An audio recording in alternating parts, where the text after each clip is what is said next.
made contact and shattered.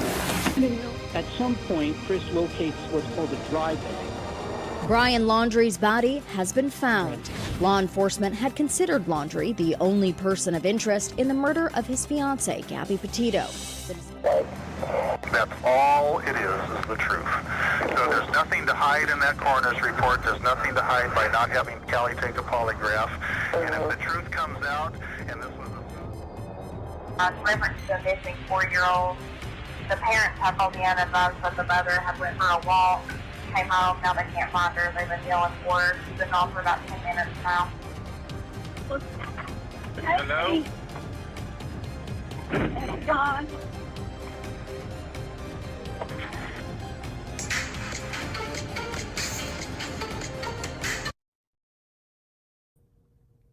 Hey guys, how are you? Thanks for being here for another ATS live stream and live chat. Tonight we're covering the Dylan Rounds case still, and it is moving very quickly as far as information coming out on YouTube. However, the mainstream media has been super quiet.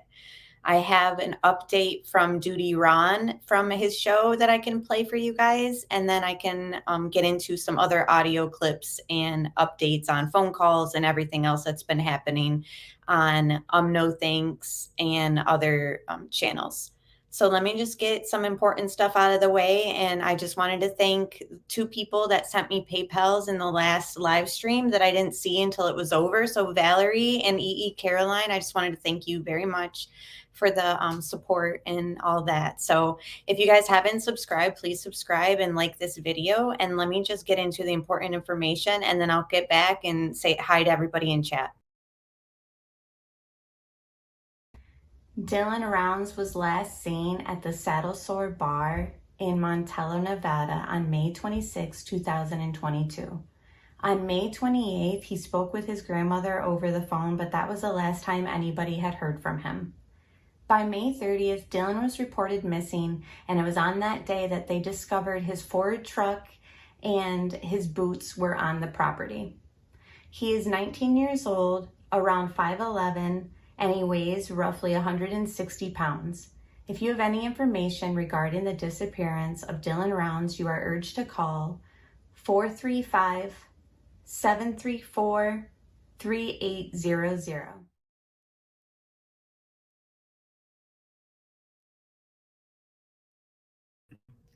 And hello, CDT and Karen. Thank you for being here. Hi, Rosie, Roxana, Pink Dahlia. Thank you all for being here. Valerie, and anybody that I missed, just know that I appreciate you being here. And thank you to those who are watching on replay. So let me just play the update. As everyone knows, Candace Cooley, Dylan's mother, is in constant contact with Duty Ron, even if it's just text messages here and there throughout the week, just to show some support and just extend the, let them know that people are praying for them. But there's, I guess I'll just play the audio clip so that he can explain it himself. So this was his talk that he had with her, I believe, last night. And it's really nothing of an update, but I found it a little bit interesting if you listen closely. Pamela says she's glad you got a Z-Pack. But I spoke to Candace Cooley, and she basically said that there's a couple of things happening, but they're, again, conversation that I have with her is private, so I don't give up everything that she's talking to me about, but there's nothing really of significance to talk about. There's 3 people, 2 suspects in custody, and there's a third piece that potentially could be involved in this thing. But again, there's nothing of significance for me to talk to you guys about. So 3, let's just hear it again. 3, 2 in custody, 1 that they're trying to piece together, it sounded like. But significance to talk about. There's 3 people, 2 suspects in custody, and there's a third piece that potentially could be involved in this thing. But again, there's nothing of significance for me to. So it sounds like they have 2 out of the 3 that they're really wanting in custody. even though the two are being held on charges that aren't really related to Dylan's disappearance or other charges. It's sounding to me, and let me know what you guys think in chat, but it sounds like there's a third person that is on the outside that is of interest to the family and the investigation.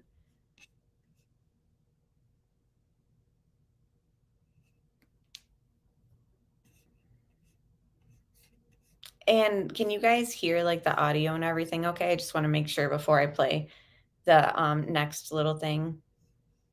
This next audio clip that I had put together is just myself reading a recent article that was posted, I think on Friday, talking about the search efforts that were going on Thursday. And a few locals had said that they'd seen a few FBI agents this week. So it seems like stuff's happening, but nothing is coming to the front as far as solid leads or anything like that. So also in this audio is just going to be like me raising some questions and just giving out information that I've heard through live streams that I've been listening to in regards to this case where locals have spoke. And then I also have the usual audio clips that I want to play with you guys and just bounce off your guys's minds on what you're thinking of it. Just, you know, the usual live chat here at ATS. So let's just get into this. And I can pause it and pull up comments from chat while we listen to this. But this is just recent information or just running through things that I feel need to, you know, we got to get the facts out of the way, like, because there's very little information trickling out to us at this point. So let's just reiterate the facts and then we can get into some speculation. And then I have the pictures from Dylan's trailer that have been shared, and then we can look at those as well. So that's what we'll be doing. Give me 1 second, guys. And thank you again for being here. I really appreciate everybody coming here and talking and conversing, and everyone on replay who watches. Dylan also owned a pair of muck boots, but those were found in his trailer. What year did Jim get placed out on the land where the grain shed was, in correlation to when Dylan started working out there as well? I private messaged the admin for the official Dylan Rounds Facebook group and asked her if she knew anything about a horse in relation to Jim and the grain shed property. She said, "It's a wild horse that Jim made friends with. Neighbors are looking after it now." I said, "Okay, so was the horse on the property Jim was squatting on before he was taken into custody?" She said, "I'm not sure, but probably." She also went on to say that she's not sure about it 100%, but based on the information she was given, she said that the horse is a wild one and not rideable or anything like that. Kurt mentions more than one time a horse trainer and a jockey in his interviews. According to Kurt, Jim Cecchio owns the land but leases it to Ed Hirschberger. Ed moved Jim there after Jim and Kurt lived together. But it seems Ty, the local who has been on No Thanks Investigates, has been saying that he questions that and believes that Kurt was the one who put Jim out on that property. Let me just pause it real quick because I just want to reiterate that again, that, you know, I would just really like to know if anybody knows this, please let me know in the comments or in chat. Hi, Allison. I saw you come in. What year did Jim get placed out on the property? Because he was living with Kurt before Jim was on that property where the grain shed was.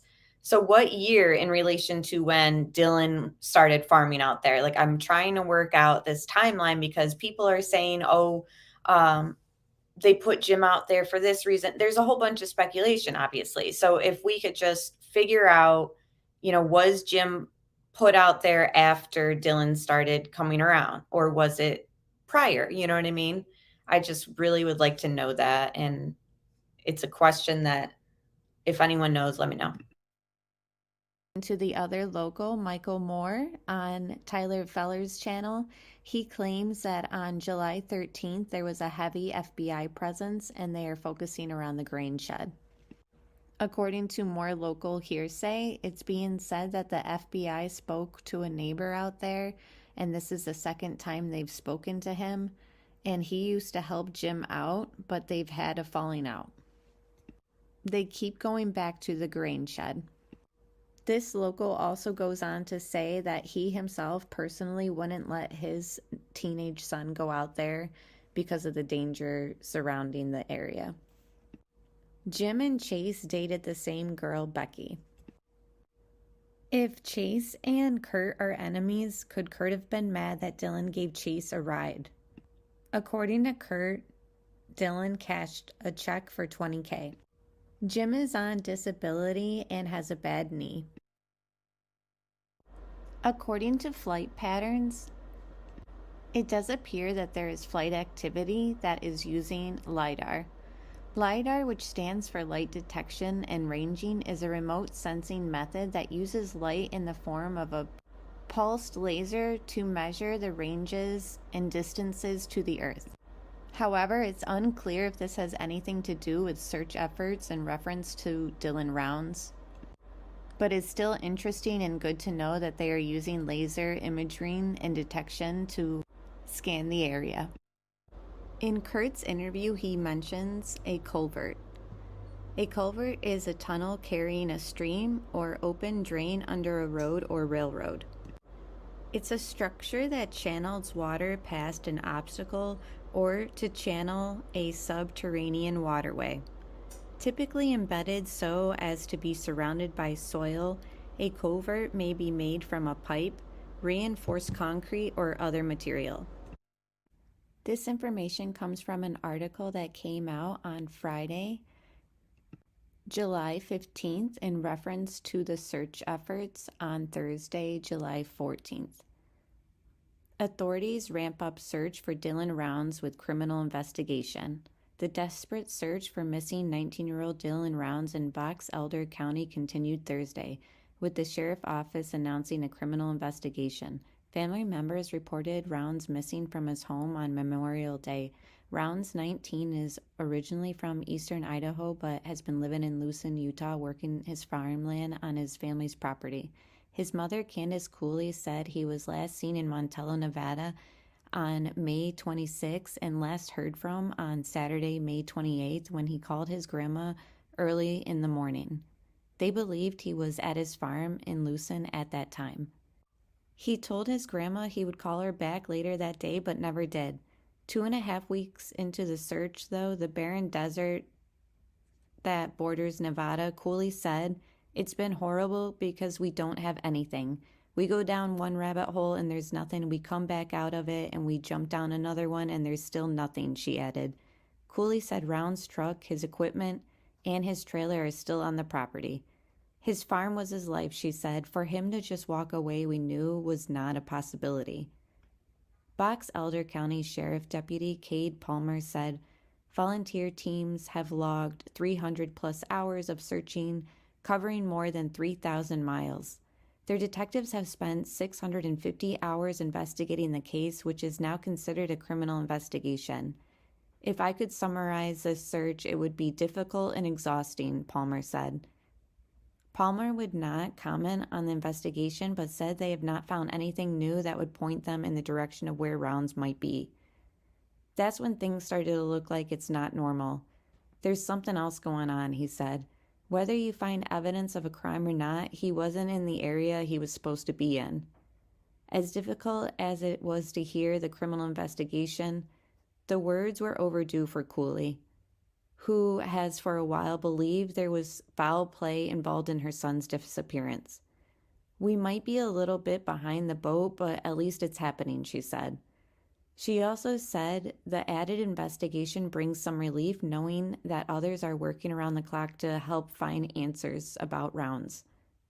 "You feel like you're getting help. It's just a relief. It's a weight off your shoulders. You feel like you don't have to do it by yourselves.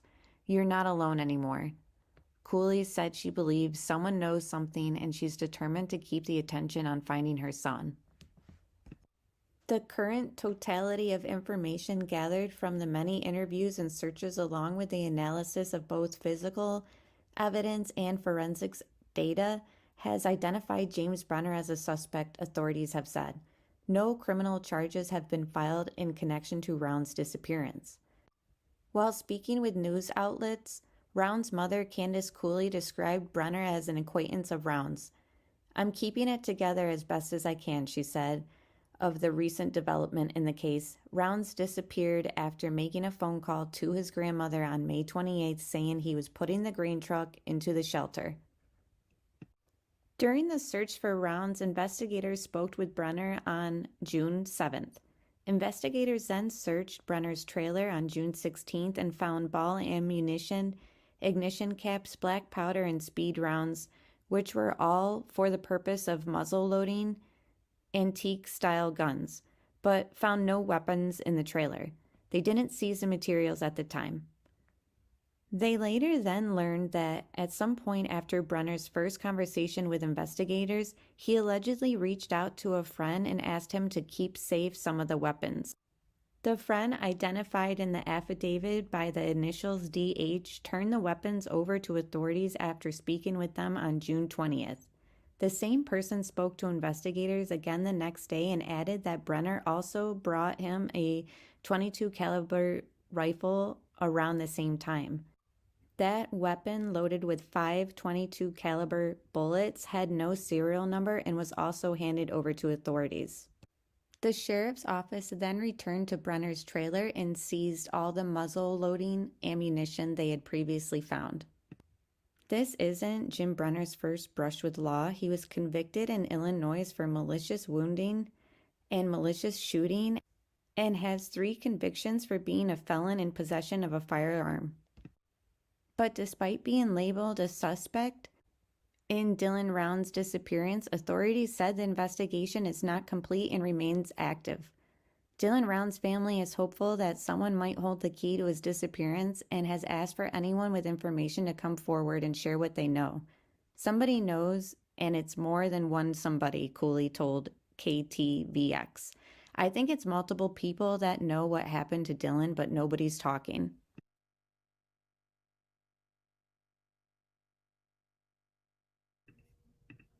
Okay. Thank you for listening to those audio updates. Or did anything stick out to you guys? It seems as though they keep going back to insinuating that it's been more than one person. Lots of suspicious people here. I agree. It's like, I feel like they don't have everybody behind bars that needs to be. And thank you, Pink Dahlia, for the compliments. And I agree, Delana. It's sad no matter what is going on. And that's the thing that I kind of wanted to also address. And part of the updates, I guess, in the case is on Omno Thinks Investigates with Doug. They've been doing really extensive and detailed coverage. And same with Tyler Feller. And same with Duty Ron. You know, they have good sources. A lot of locals call into these channels, and obviously Candace is in communication with Duty Ron. So those are my main sources as far as what I'm checking out and listening to. And the speculation's been really good. And even the little brainstorming that myself, CDT, and Criminality did last night on Criminality's channel, like, it really got my brain working, and I'm very open to things not being what we think they are. And I know that everyone kind of knows that anyways, especially with the boots and the way that the trailer looked and all that. But it's just a lot has come out as far as dynamics in the family behind the scenes. And on Doug's channel, he pretty much played this audio that the PI talked to one of Dylan's friend's father. I'm pretty sure that's how I'm understanding it. And the mother came on the line. And they just pretty much talked about some not so, like, just sad. It's just sad to hear, you know, the drama that has to come out just because their kid's missing now, their dirty laundry's aired. And it's just unfortunate. And all I can say is it really conveyed to me like the reason why he was out there, wanted to be out there and not at home. And my parents divorced when I was in my teens, and I know that Dylan's family has been divorced for a few years, but that's very impressionable on a child. And it's very much they've compared divorce on children to like the loss of a parent. I mean, that's how detrimental stuff like that is. And whatever else was going on with him and his relationships, it makes sense that he wanted to go out there and just start his own life and be on his own. It gave me more perspective.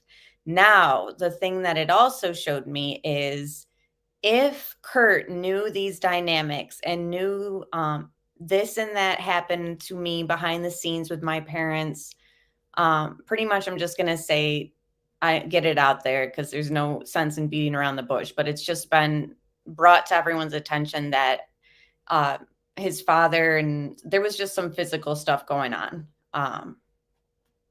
Punching, I think I heard being said. You'll have to listen to it for yourself.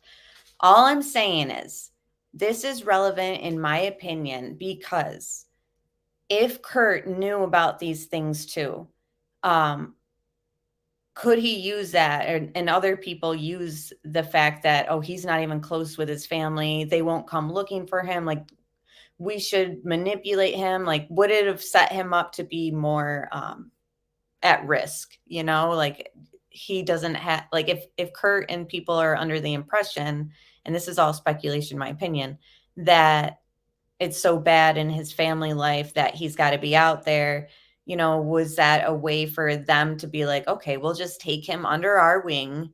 He'll be beneficial to us. We'll use him for what we can. We'll see what we can go with this guy. And it's just very much, he's just unsupervised and he's very impressionable. Like if he's been out there for 3 years, you know, he's not, everyone keeps saying he's 19, you're an adult when you're 18. Like, yes, legally you are. But if he was there, you know, other years prior, he's a teen, he's a kid. So he's, yeah, vulnerable for sure. And I'm worried that he was seen as vulnerable, or, oh, this kid's got nobody, or, you know, he's got such a bad home life. Like, I'll take him in and I'll see what I can mold of him and all this. Like, we even heard Kurt talking about how he was giving him advice about being married and stuff like that. So that is what I take from it coming out. It's more hearsay, but all I can think is that he was preyed on and just, you know, it's not his fault that he was looking for a place to belong. He found it out there, but I feel like people didn't have the same intentions that he did as far as friendships and stuff like that. So I'm hoping that I'm making sense. I was shocked to hear this information, but it is what it is. Now it's come out. So for me, it just kind of made sense of why he was out there and why it could possibly have left room for him to be manipulated or preyed on, whatever happened, you know. Someone felt comfortable enough to do something to him and think that they could get away with it. So how do I get this line off the screen? I don't know. But this is his trailer. I can't zoom in here, but if you guys can take a screenshot and then zoom in yourself or whatever, I can post it on my community page too. And then just let me know what stands out. But allegedly, sorry. This is how Dylan's trailer looked when family got there. This is before law enforcement got there, I believe. Correct me if I'm wrong. Now, we know that the eggs and the picture expired in April, but I want to know, and if anybody knows in chat, let me know now or in comments, what was the date on the milk? Because when all this stuff was kind of unraveling on No Thanks, I didn't hear them say the date for the milk, only the eggs, which everyone knows that eggs, the expiration date is pretty long. And allegedly, I didn't see the picture. I'd love to see the picture if there is one. these eggs expired at the end of April, I think April 24th. Now I want to know about the milk. What stands out to you guys in this picture? Like, what are your thoughts? And then I can tell you my thoughts. So, in my opinion, Kurt, everything we've heard from Kurt, I just overall, maybe there's truths in there, but overall, I don't find him credible. Do you guys find him credible? If you think Kurt is credible and there's just nothing to question about him, he just was out there to be a father figure, press 1. If you think there's something shady and he's not credible and he's lying, press 2. But and don't just agree with me just because I think he's lying and knows more. Like, let me know what you think, because I feel like there are people out there who think Kurt, this is a witch hunt on Kurt. But let me know what you guys think. So I'm very curious also, since FBI took hold of the trailers here, if and what, like, did they use luminol? You know, I'm just so curious. I have, all right, this is something that's really upsetting me. And I feel like there was something else that stuck out of my head last night after we brainstormed on criminality, because we were just going at it, like just going out round and round on the panel. Like, could it be this? Could it be that? I'm seeing a lot of 2s. In fact, I haven't seen one.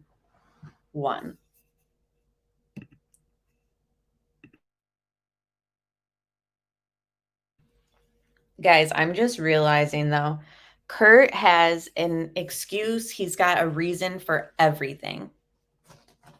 And what I mean is, all right, so everyone started throwing around the idea that the truck was power washed and that the seat was moved up. Kurt says the truck, quote, the truck has nothing to do with this. He also said Dylan power washed that truck. Everyone started talking about some $20K check and money that Dylan had. Well, Kurt says Dylan cashed it. The boots, everyone knows what he said about the boots. Pretty much said he thinks he threw them in self-defense. The last ping, Kurt explains that that was to John Sheldon and that it was a distress call. Like, how does he, everything Kurt has an explanation for. Even though the family hasn't really confirmed that call to John Sheldon. You know, he said he's the only one who could find him. And at the same time, he's spouted over and over that he doesn't know where he is. And then has also said they ain't going to find him. Nothing in those mines. He also uses the word they a lot. And then CDT pointed out that he used we at one point in reference to something that he was saying. And it should have been elaborated on, like, who's we when he, it's just very interesting. A week prior, Ty, the local, said a friend told him he saw Chase driving a white SUV. And allegedly there was some abandoned car in the Park Valley, which I have an audio clip for that. I'm leaving this on the screen because I want to still reference it, but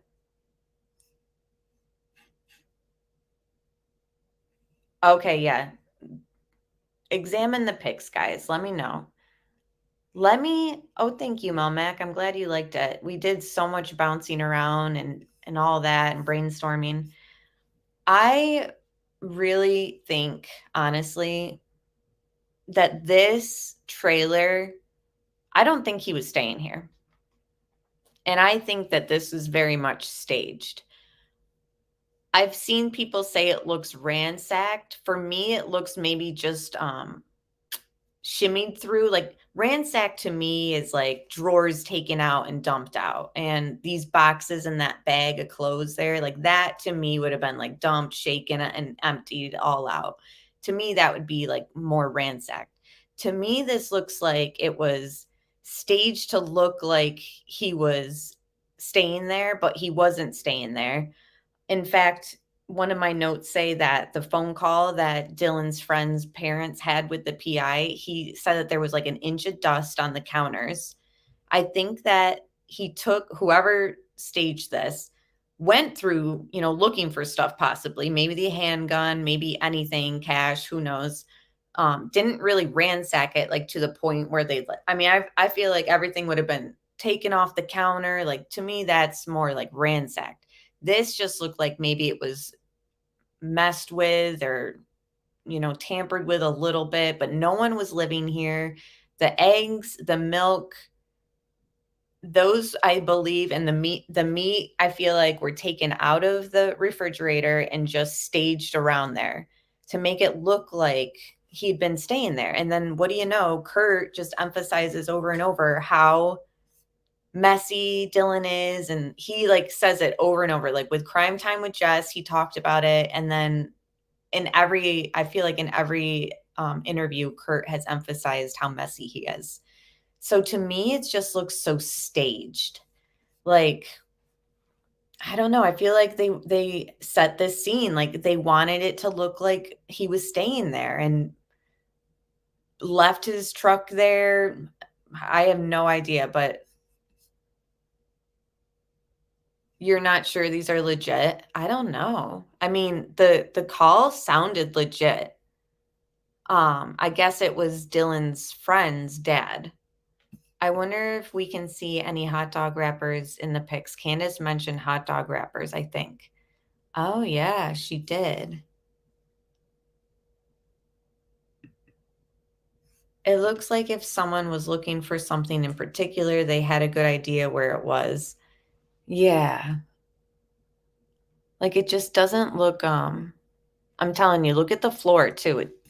And people have said this already. Obviously, this has been broken down, but to me, the floor does look sort of clean, except like it just looks like somebody cleaned up their footprints. Like cleaned it enough to where their footprints weren't there. Or tracks or whatever. But I don't know. I'm not really buying this scene. Like everyone keeps saying, wow, look how he lived, this and that. I'm telling you, the milk stands out, the eggs and the meat and stuff who would leave it out there? Even if you're the sloppiest person, no idiot would leave milk out. And the cereal box has the cereal bag taken out of it. Like nobody does that. Somebody staged it to look like that. Like, oh, it'll look like he was staying here. Is there stuff in the fridge? Maybe they were looking in the fridge for something. And they're like, oh, just take the eggs. It's just completely staged.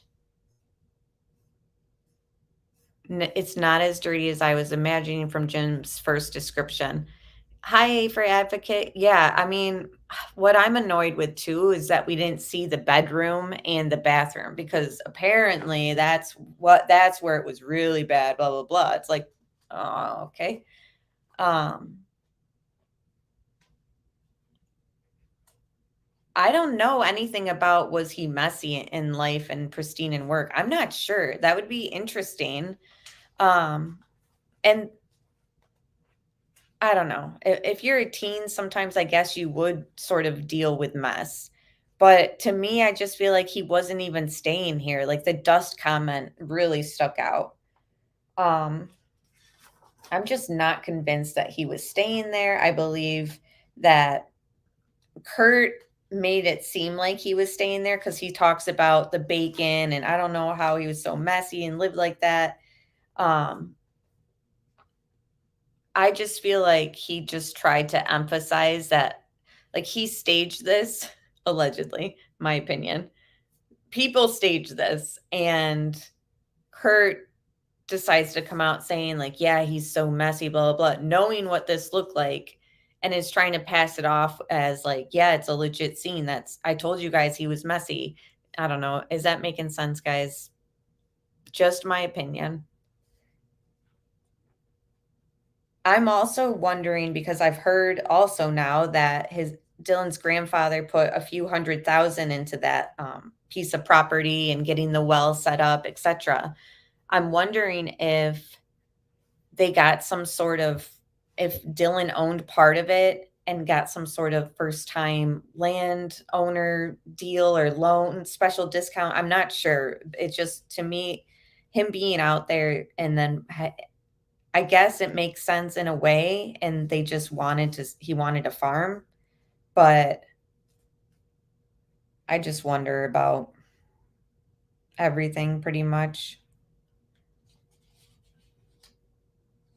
And apparently he lived in this trailer on his grandparents' property prior also. But I'm curious if his grandparents know that it would look like that normally. Like, is this normal? That's what I really want to do, or know for sure.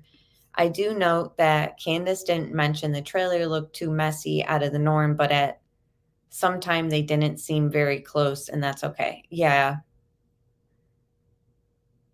I mean, he's 19, he's starting his life, he's just doing him. His mom said has basically routine to things, wears same sweatshirt, boots. People like that are very organized people. Like, Candace wasn't saying Dylan's trailer didn't look like right. Yeah, she didn't say that it stood out. I feel like she said something, and this could be wrong, but on Duty Run, I feel like she alluded to it looking like he didn't stay there much or something.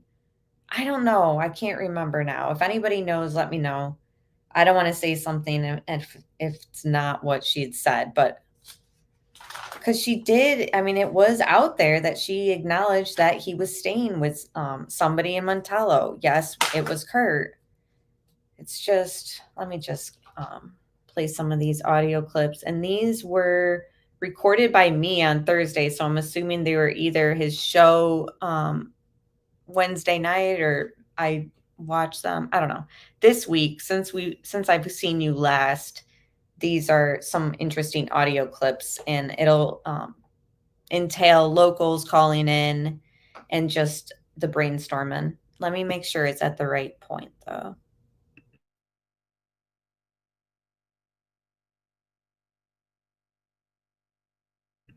Okay, so Ty, the local, is talking about some vehicle that was abandoned.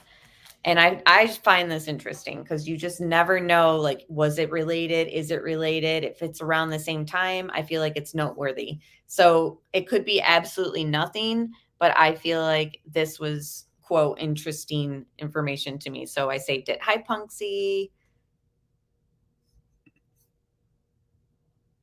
Yeah, okay. Yeah, it was something. Yeah, there were hot dog wrappers. I don't understand that. What did she mean? We need to re-listen to that. We got to go back sometimes, right?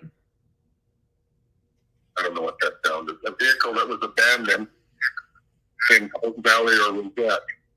And I was wondering if it happened to be a white SUV, because a friend of mine actually saw Chase driving a white SUV the week prior to all this going down. Really? And since he was picked up on milepost 63, I'm wondering if he might have drove it out there and abandoned it, so to speak.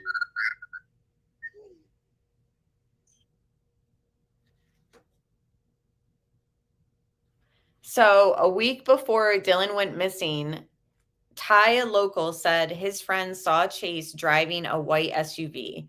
And apparently there was some abandoned vehicle out somewhere. And Ty is wondering, was it a white SUV?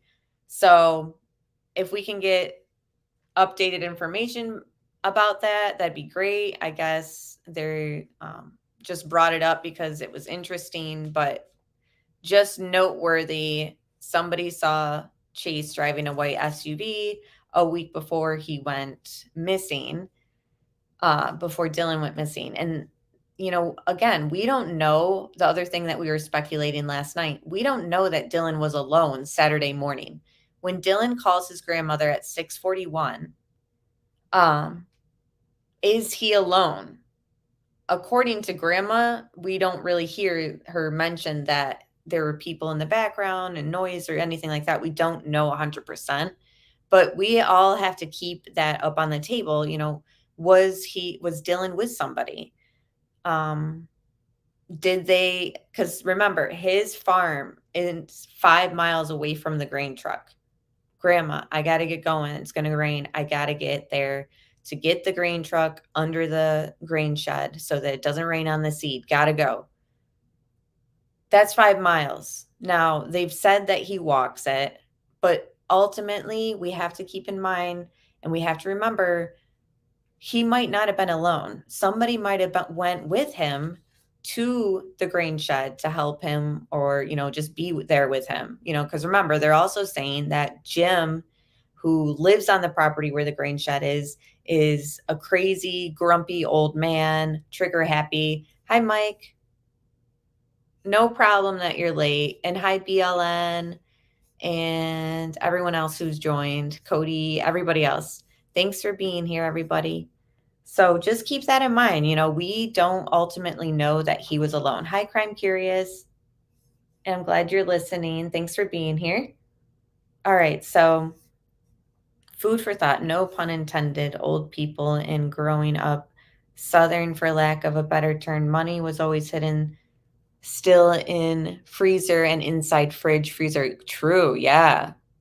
And the coffee being out, a good place to hide something would be in the coffee, So the lid is off. Interesting. Were they looking through that even? Thank you. And everyone, let me know what your thoughts are in chat, How does this scene look to you? So let me see what this next audio clip is.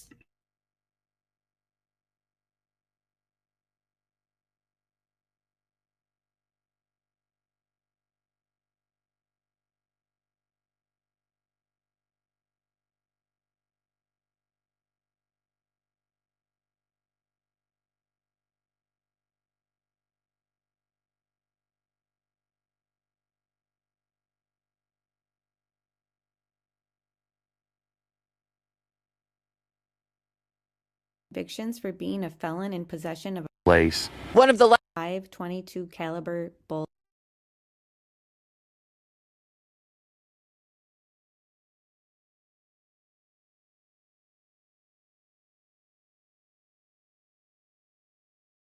Okay, so this is just more, thanks for being here, guys. This is just more speculation about the white SUV that was found. So give me 1 second.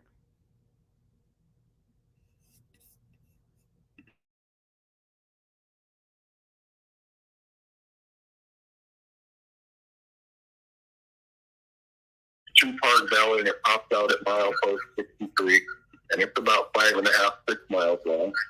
And then at milepost 33, there's several ways off the railroad that hit that pipeline access from Terrace and that area. So the way he could have got out there, who knows? But I'm just wondering if anyone can elaborate on the abandoned vehicle, whether that's true. And if it is true, if it happens to be a white SUV. I don't know. This is the first I'm hearing of it. I heard about an abandoned car, but I didn't hear about a make on it or a description of the vehicle. I thought it was just something that the cops had picked up. I'm just wondering if it's a white SUV, because the lady I know actually saw Chase driving a white SUV, like a small white Blazer, and it seems like she's probably about 15 years old, and she has no idea where he got it. That's why I'm wondering if it might have been a white SUV.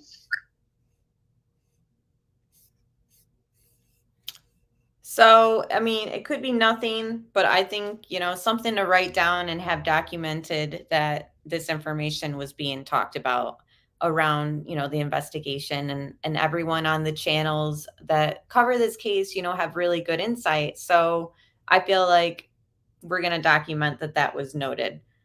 So it could be nothing, could be something.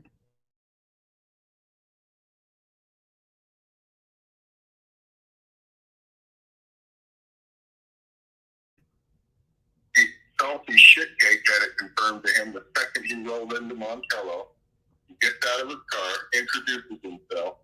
There's a lady standing there, and he asked me about the gay thing, and I look right at it and I say, ask this lady right here. And the lady's name is Andrew Frederick, and she said, of course he's gay, we all know it, we should accept it, he's still part of the community. It was that, and randomly, the person that was there. So he knows.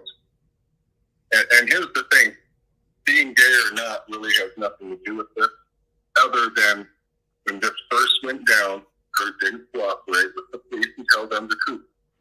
So now I remember why I recorded this. This is talking about Kurt. And, you know, just locals pretty much giving their perspective who have known him for years. And yeah, you know, we don't judge him or anything, but yeah, he's gay. It's sort of like common knowledge for town. Now, why is that relevant? Now I remember. So Ty is pretty much the locals saying it's relevant that he, you know, denies it because he isn't being forthcoming to FBI. So let me just rewind it a little bit, and so you know the context. First went down, Kurt didn't cooperate with the police and tell them the truth. He omitted stuff, but he didn't tell them that Dylan was staying there. And it doesn't matter whether Dylan was gay or not, even if he's not gay, because he's not here to defend himself, and nobody should have to defend themselves if they're gay, but there's no reason to have to defend himself. But the bottom line is he didn't cooperate fully by omitting half-truths and stuff. And I know that's the truth because I talked to the detective out of Fox Elder County, and I asked him if Kurt told him that boy was living there, and he goes, no. And I said, you think that would have been relevant? And he said, yeah. So I know he didn't say anything. This was 4 or 5 days after the boy went missing.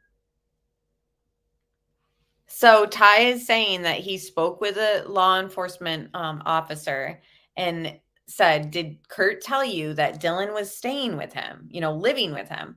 And he said no. And, you know, obviously it's relevant. It's very relevant. And that's why I feel like this whole picture could be staged. Like it could just make it look like, yeah, this kid was messy, but he was living here. See, it's got eggs out on the counter. It just doesn't make sense. The milk on the counter doesn't make sense. I think that it's just clear he's just, I don't know. For me, this, like somebody, Karen said, this doesn't look like somebody lived here. This looked like somebody's garage. I don't know why Dylan was deciding to live with Kurt, but I really believe that he was. And somebody pointed out, or it was Doug pointed out on his channel, that the coffee maker looks clean and it looks new. And Kurt, I believe, and correct me if I'm wrong, said that Dylan brought his coffee maker over there. So why is there one here? Is this another one? I don't know. It's just not making sense. I think Kurt is scared of a lot of things for big reasons. I do too. I think things are closing in on him. And by Candace saying something to Duty Ron about there being 3 people, 2 in custody, you know, who's the third? Who would be the third who's not in custody? Troy Wadsworth? Who? All right, let me see what else. Give me 1 sec.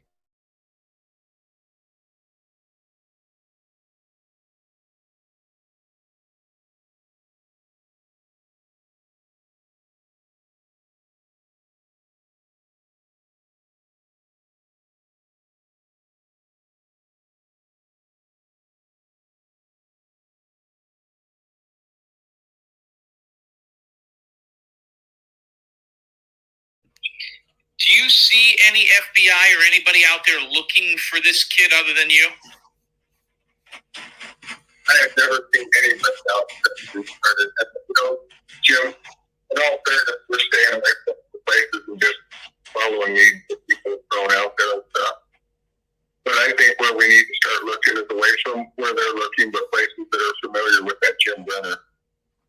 And that means the canyons up above where Chavinburg down, and he was familiar with them and around the Montello area. I have a feeling that might be why the plane was searching southwest of Montello, and that would be the Montello Range in that area. And there's been people out there looking around, but I'm sure it hasn't been looked at really good. I mean, like I said, it's huge up to you guys.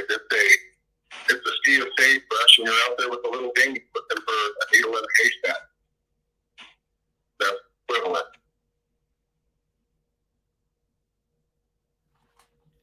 So he's pretty much saying that they're searching in areas that law enforcement isn't for a reason. You know, they've been asked not to search in certain areas, so they're not.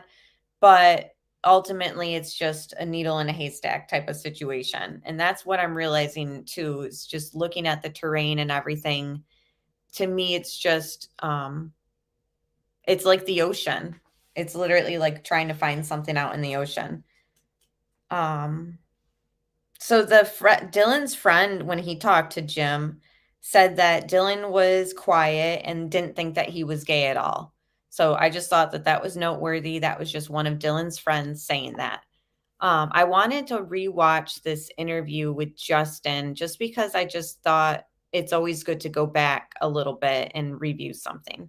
So let me unmute it when that comes back on. Much, but to 19-year-old Dylan Rounds, it was everything. This is the pond he dug out. He talked to me about planting trees around it and stocking fish in it, and it was just one of his little dreams. Now it's been almost a week and a half since Dylan last returned to his camper. His dad, Justin, says his son was last seen Memorial Day weekend at the Saddle Sore Saloon, a bar 30 miles west in Montello, Nevada. I'm convinced that it's foul play. Every vehicle he has, a retractor, everything is accounted for and in place. One of the last conversations Dylan had with his dad was about his excitement for the crop he had just planted. He wanted to see it grow. He wasn't going to leave. There was nothing that was going to take him away from here. Justin says the Box Elder County Sheriff's Department and Weber County Fire and Rescue searched the area last week, along with helicopters, a plane, and search parties on foot, ATVs, and horses. They called off the search, Box Elder, because they were 95% sure there's no sign of Dylan out in the 3 by 5 mile area. His boots were found 5 miles west of his camper. I'll never forget the look on Candace's face.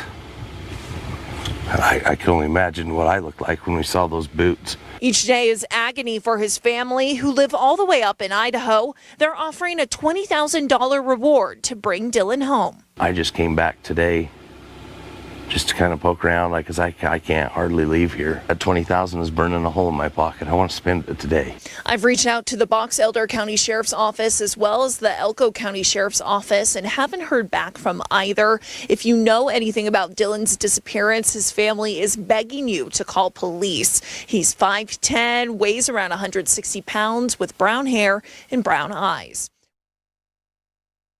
I felt like it was also interesting that that newscaster said that she reached out to both agencies for law enforcement. This is before FBI got involved, and they wouldn't respond to the phone calls. So I found that interesting and sad. You know, when the media can't get a hold, and it's like the police are supposed to work on work for the people. So, all right, let me just play this sound clip. I found it interesting. Pretty much, I don't know if you guys know this, but people have speculated since Kurt owns pigs. And again, this is speculation, opinion, conjecture, all that. Sorry. But people have said that, is it possible, I hate even going here, that somebody fed Dylan to the pigs? I'm sorry, but it's been speculated on. So I just felt Ty talks about cops being called into, like, he knew about it, and it was about livestock being shot. And this is this week. So I know the sheriffs were out there on domestic calls today from animals being shot. Fucking people killing animals. Yeah, that happens. People shoot livestock. Happened yesterday, I guess. And that's why they were out there today. I know that for a fact.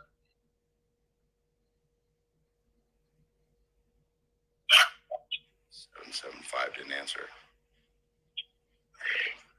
Okay, it says here a woman said this today. Now, I don't know how legit this is. Her name is Kelly Dean, Kellydeen. Kurt Wadsworth was extradited to Helena, Montana today.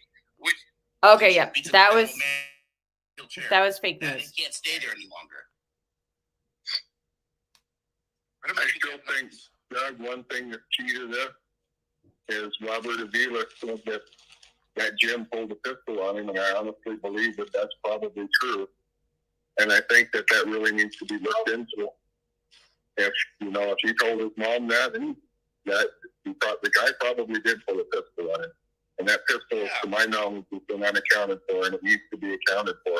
It could very well be a murder weapon. How's everybody not pulling a pistol on everybody?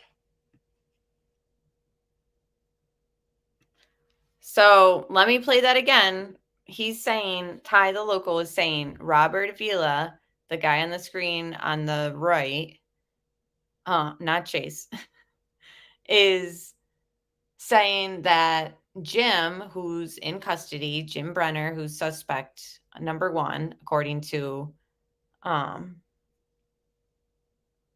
authorities in the media, they're reporting that.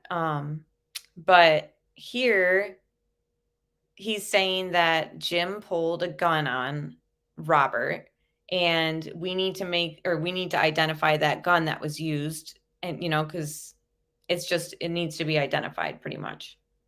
Station beats an old man with a steel chair. That he can't stay there any longer. I still think, Doug, one thing that's key to this is Robert Avila said that Jim pulled a pistol on him, and I honestly believe that that's probably true. And I think that really needs to be looked into. If he told his mom that, and that he thought the guy probably did pull a pistol on him. And that pistol, to my knowledge, has been unaccounted for, and it needs to be accounted for. It could very well be a murder weapon. How's everybody not pulling a pistol on everybody? So it could be a murder weapon. Who knows, right? Just needs to be identified. If there's some gun out there that isn't accounted for that Jim had, you know what I mean? But I just wonder also, because it was something that Kurt said, something about somebody getting clipped. And I'm thinking, how is everybody just already assuming that Dylan got shot? That's what I'm not understanding. Like, he's missing. Everyone knows he's missing. And yes, it's a criminal investigation, but like everyone, including Kurt, has thrown out the idea that he was shot. It is possible, but I'm just wondering, why Kurt is feeling that way. I don't know, guys. I'm just looking over notes and everything, and we played the clips that I wanted to play.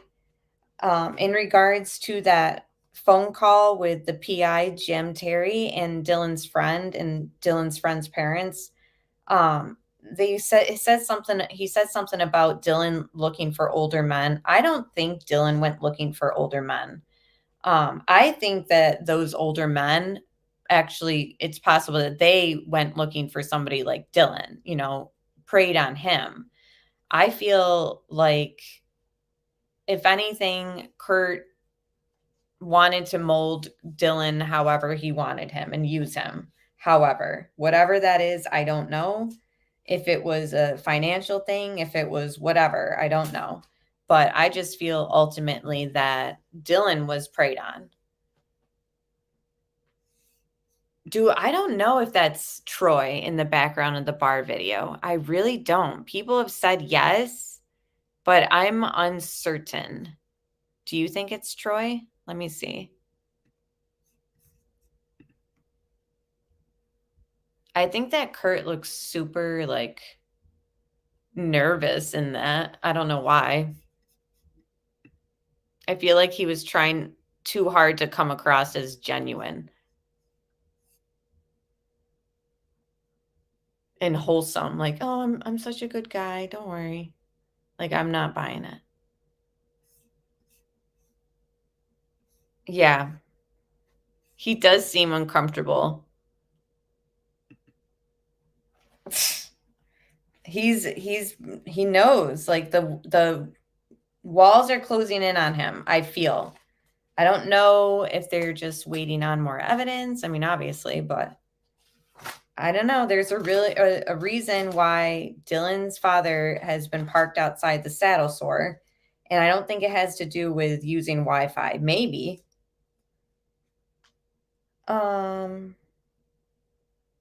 Just looking things over. What are you guys thinking in chat while I look over notes? It looked like in some of the video that Ty is showing of like his search efforts out there, that the ground looks sort of soft. And they mentioned while he was digging that it was soft.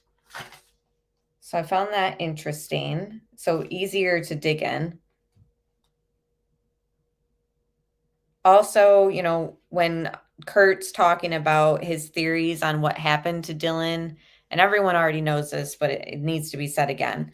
He's talking as if he was there at one point when he says, Dylan said he was going to call 911. And again, this is him talking about his theories. But the way he starts talking about things at certain moments, it looks like he's just, I don't know. He's like almost speaking as if he was there or somebody told him.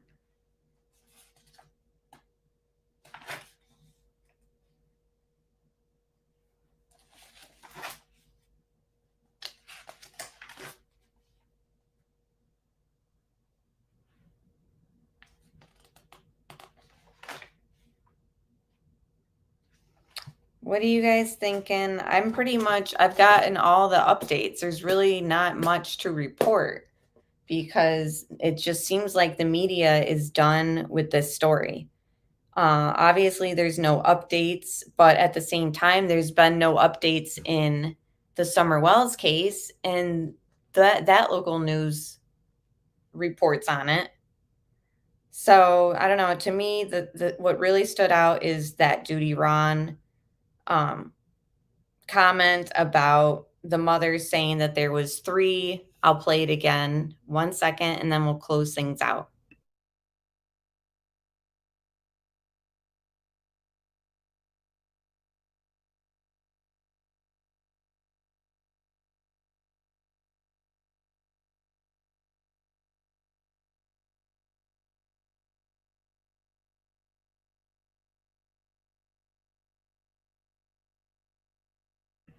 And the other thing too is like the new photos that are out there. I just want to reiterate, to me, I don't believe Dylan was staying there. I think that he was staying with Kurt a lot more than Kurt and maybe even other people want to admit. But ultimately, I think that that's where he was staying. I think that that scene looks staged. It looks clean on the floor for whatever reason. It just looks fake to me. Doesn't look, I mean, who would leave milk out? I feel like people took that out of the fridge and then just set it around there, cleaned the floor up so their tracks weren't in there and their footprints. You know, footprints are always a damning piece of evidence at a crime. I don't know if a crime happened there, but it just looks very fake. Even if a crime didn't happen there, I feel like it was somebody's attempt to make it look like, yep, Dylan, see, he pulled his truck up. He stays here. It just is fake. It looks totally fake to me. So those are my opinions on the photos that have come out. Not buying it. Somebody staged it. And then this is what Judy Ron had to say about Candace's update this week. I get updates from her almost, daily. Pretty much. I sometimes a day goes by and I don't talk to her, but for the most part, we text. I spoke to her late last night on the phone from my backyard. I had a fire going. It was kind of cool here in New York. Kim, thank you for the super sticker. Pamela says she's glad you got a Z-Pack. But I spoke to Candace Cooley, and she basically said that there's a couple of things happening, but they're, again, conversation that I have with her is private, so I don't give up everything that she's talking to me about, but there's nothing really of significance to talk about. There's 3 people, 2 suspects in custody, and there's a third piece that potentially could be involved in this thing. But again, there's nothing of significance for me to talk to you guys about, or Ed. I go to, and I want to just tell you this: if you want to look at some of the, let me share this with you guys, some of the most recent updates. Now, this is not the site that I'm telling you guys to go to, but I'm suggesting this guy right here, Jeremy Harris. He's a local news reporter. All right, so 3 people, Candace is saying, 2 of them are in custody. Who is the third that she's referencing? That's pretty much it. That's all I have to say. And I see, did you guys see the spam coming in the chat? I saw it out of the corner of my eye. I'm like, naked. Oh no. All right, guys. Thank you so much for being here. And thank you, everybody, for your support. And always, hopefully we get some good updates as far as something positive in this case, some closure for the family. In the meantime, just keep them all in your thoughts and prayers. And again, thank you all so very much. CDT said, I thought they were your new mod. Yeah. Oh man, that's pretty good though. I'm like running the screen and deleting those trolls. So all right, thanks guys, and I'll see you soon. So bye.